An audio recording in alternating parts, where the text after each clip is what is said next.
कृपया ध्यान रखें कि इस चैनल में सभी की सभी जो जानकारी है वो शैक्षिक और सूचनात्मक उद्देश्यों के लिए है। इस यूट्यूब चैनल में प्राप्त किसी भी जानकारी को वित्तीय सलाह, कानूनी सलाह या तो व्यक्तिगत सलाह के रूप में नहीं लिया जाना चाहिए। जय हिंद दोस्तों, आज की इस वीडियो के अंदर हम बात करेंगे कुछ क्रिप्टो मार्केट की न्यूज़ अपडेट है, आईएमपी है, प्लस बिटकॉइन के बारे में और अल्ट्स के बारे में नॉर्मली बात करेंगे। पहली न्यूज़ अपडेट जो कि एक दिन पुरानी है, बाइनेंस के फाउंडर चैंपिंग जाओ, जो कि पहले बातें होती थी कि भाई इसको 12 महीने की जेल होगी, 24 महीनों की जेल होगी, 36 महीनों की जेल होगी, ऐसी सभी चीज़ें हमारे सामने आई। बट सिज्जी भैया के पास बहुत सारा पैसा है, जो कि बाइनेंस के फाउंडर चैंपिंग जाओ, वो कितना भी जुर्माना पे करने के लिए रेडी है।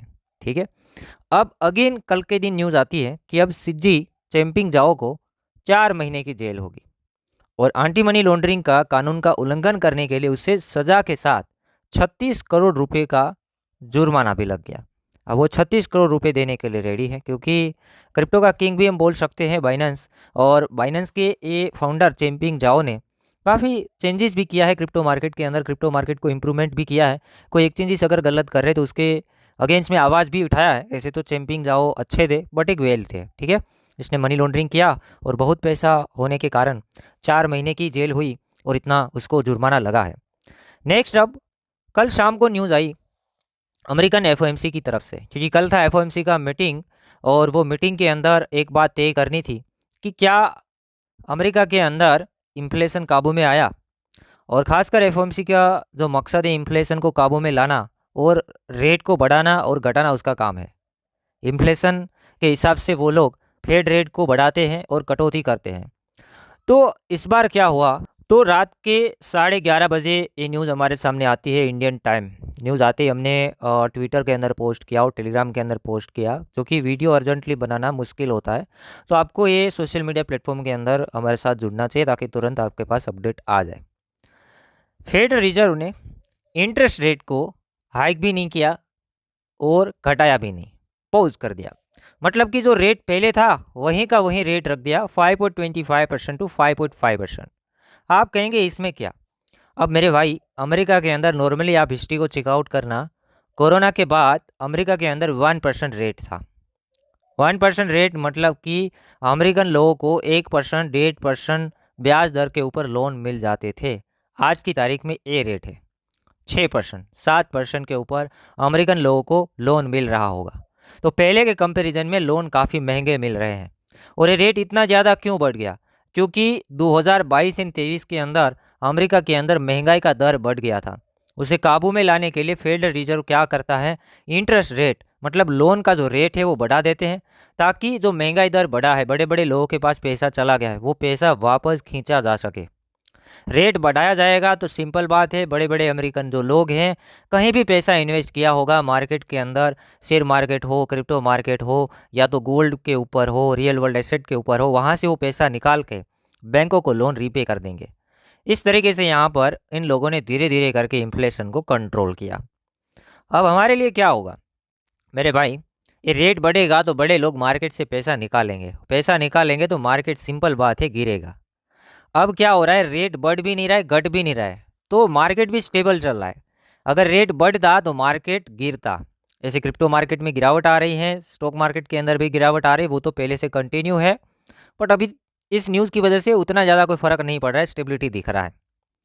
अब वहाँ के चेयरमैन का क्या कहना है कि कब जाके रेट बढ़ेगा या घटेगा, क्या कहना है वहाँ के चेयरमैन। जैसे हमारे इंडिया के अंदर रिजर्व बैंक ऑफ इंडिया आता है, मैं अब यहाँ पर क्लियर करना चाहूँगा, रिजर्व बैंक ऑफ इंडिया आता है ऊपर का बड़ा बैंक, उस तरीके से अमेरिका के अंदर फेडरल रिजर्व आता है।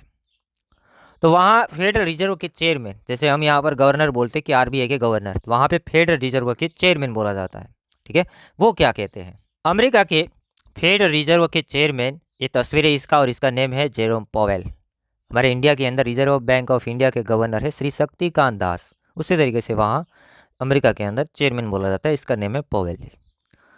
रेट अनचेंज किया, कुछ किया ही नहीं। उसके बाद 12 बजे उसने बताया, फेड के चेयरमैन ने बताया कि रेट आने वाले टाइम के अंदर कुछ टाइम के लिए हम कट नहीं कर सकते हैं, क्योंकि उसे कॉन्फिडेंस है कि वो लोग इन्फ्लेशन को 2% के ऊपर लाना चाहते हैं, महंगाई दर को 2% के ऊपर लाना चाहते हैं। उसके बाद रेट कटिंग के बारे में सोचेंगे, तब तक ये लोग रेट को नहीं कटाएंगे।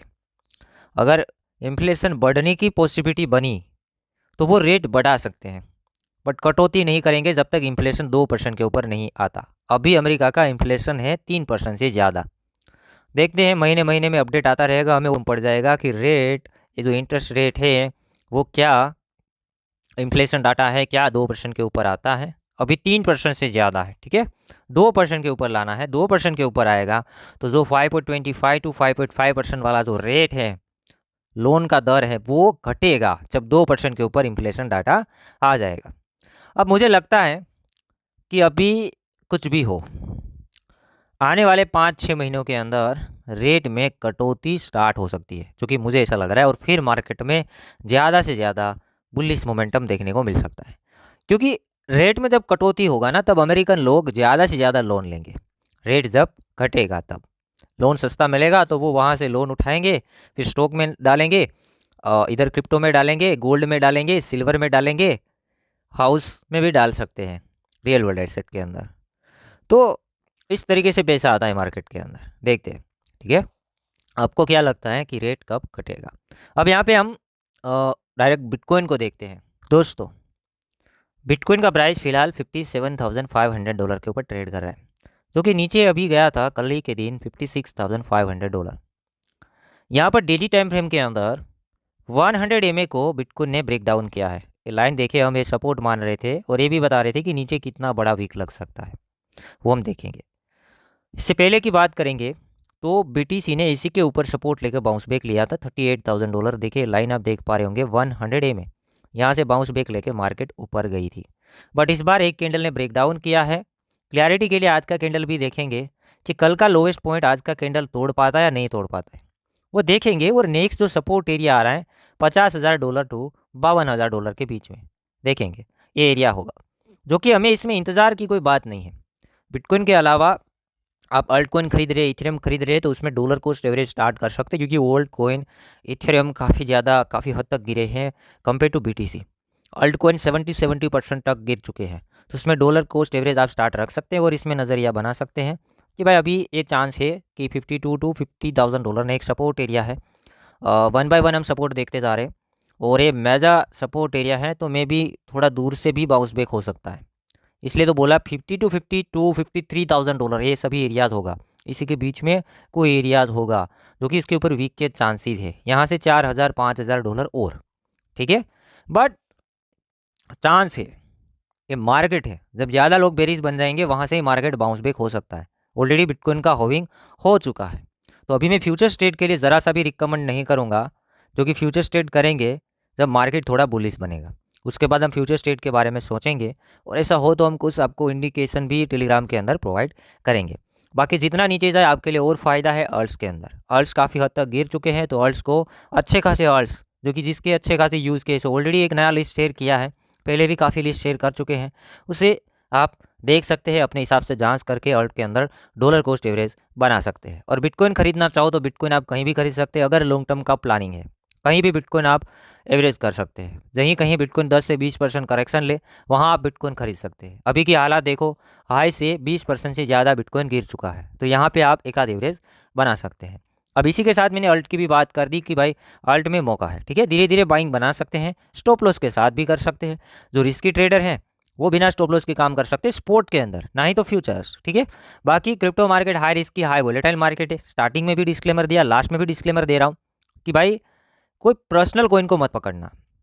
फॉर एग्जाम्पल कि भाई आपने ओपी पकड़ा, आप ओपी को बहुत चाहते हो, या तो शिबा पकड़ा, शिबा को बहुत चाहते हो, बट उसी के अंदर अगर गवर्नमेंट का प्रेशर आ गया, एसएससी का आपको मालूम है कि एसएससी कोई भी क्रिप्टो करेंसी को सिक्योरिटीज डिक्लेयर कर देता है। ऐसे पर्सनली अगर शिबा को सिक्योरिटीज डिक्लेयर किया या तो फिर ओपी को सिक्योरिटीज डिक्लेयर किया, तो उसमें इंपैक्ट आएगा 50-60% तक, इमीडिएटली कॉइन गिर भी सकता है।